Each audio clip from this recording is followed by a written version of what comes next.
Hi dear friends, ನಾನು ನಿಮ್ಮ ಪ್ರಿಯಾ. ನಾನಿವತ್ತು ಹೇಳಕ್ಕೆ ಹೊರಟಿರೋದು, ಯಾವುದೇ ಒಂದು ಧರ್ಮ ಆಗಲಿ, ಯಾವುದೇ ಒಂದು ದೇವರಾಗಲಿ, ದೊಡ್ಡದು ಚಿಕ್ಕದು ಅನ್ನೋದಿಲ್ಲ. ಅವರವರ ವೈಯಕ್ತಿಕ ನಿರ್ಧಾರವಾಗಿದೆ. ಅವರವರು ಹಾಕೋ ಬಟ್ಟೆ ಅವರವ್ರ ಇಷ್ಟ, ಅವರವರು ತಿನ್ನುವ ಆಹಾರ ಅವರವರ ಒಂದು ಇಷ್ಟಕ್ಕೆ ಬಿಟ್ಟಿದ್ದು. ಅದೇ ರೀತಿ ಧರ್ಮವೂ ಅಷ್ಟೇ. ಕೆಲವರು ಯಾವುದೋ ಧರ್ಮದಲ್ಲಿ ಹುಟ್ಟಿರ್ತಾರೆ, ಬೆಳೀತಾ ಬೆಳೀತಾ ಅವ್ರಿಗೆ ಬೇರೆ ಒಂದು ದೇವರ ಬಗ್ಗೆ ಆಗಲಿ, ಒಂದು ಧರ್ಮದ ಬಗ್ಗೆ ವ್ಯಾಮೋಹ ಆಗಿ ಅವರು ಅದಕ್ಕೆ ಅವ್ರನ್ನ ಒಂದು ಬದಲಾಯಿಸ್ಕೋತಾರೆ. ಅಂದರೆ ಅವರವರ ವೈಯಕ್ತಿಕ ನಿರ್ಧಾರವಾಗಿದೆ. ಇದ್ರ ಬಗ್ಗೆ ನಾವೆಲ್ಲ ಡಿಸ್ಕಷನ್ ಮಾಡೋದಾಗಲಿ, ವಾದ ವಿವಾದಗಳು ಮಾಡೋದು, ಅದರಿಂದ ಯಾರಿಗೂ ಒಳ್ಳೆಯದಿಲ್ಲ. ಎಲ್ಲ ಒಂದು ಬಣ್ಣನ ಹೇಗೆ ನಾವು ಆಕ್ಸೆಪ್ಟ್ ಮಾಡ್ತೀವೋ, ಒಪ್ಕೊಳ್ತೀವೋ, ಅದೇ ರೀತಿ ಎಲ್ಲ ಧರ್ಮಗಳನ್ನು ನಾವು ಗೌರವಿಸೋದು ನಮ್ಮ ಎಲ್ಲರ ಒಂದು ಕರ್ತವ್ಯವಾಗಿದೆ.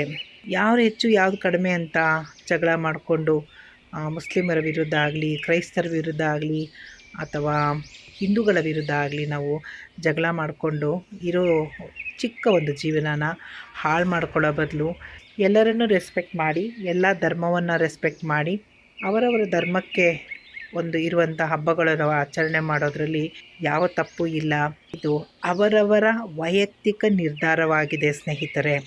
ಇದನ್ನು ನಾವು ಅರ್ಥ ಮಾಡಿಕೊಂಡ್ರೆ ನಾವು ಚೆನ್ನಾಗಿರ್ತೀವಿ, ನಮ್ಮ ನೆರೆಹೊರೆಯವರು ಚೆನ್ನಾಗಿರ್ತಾರೆ, ನಮ್ಮ ಇಡೀ ದೇಶವೂ ಅಷ್ಟೇ ಶಾಂತಿ ನೆಮ್ಮದಿಯಿಂದ ಬಾಳ್ಬೋದು. ವಿಶ್ವವೇ ಬೇರೆ ಬೇರೆ ಥರ ಧರ್ಮಗಳು, ಬೇರೆ ಬೇರೆ ಭಾಷೆಗಳು, ಬೇರೆ ಬೇರೆ ಬಣ್ಣಗಳು, ವಿವಿಧ ಅವರವರ ಕಲ್ಚರ್ಗೆ ತಕ್ಕ ಆಹಾರಗಳು ಹೀಗಿರುವಾಗ ಅದನ್ನೆಲ್ಲ ಒಪ್ಕೊಂಡು ನಾವು ಚೆನ್ನಾಗಿರ್ತೀವಿ, ಬೇರೆಯವರು ಚೆನ್ನಾಗಿರ್ತಾರೆ.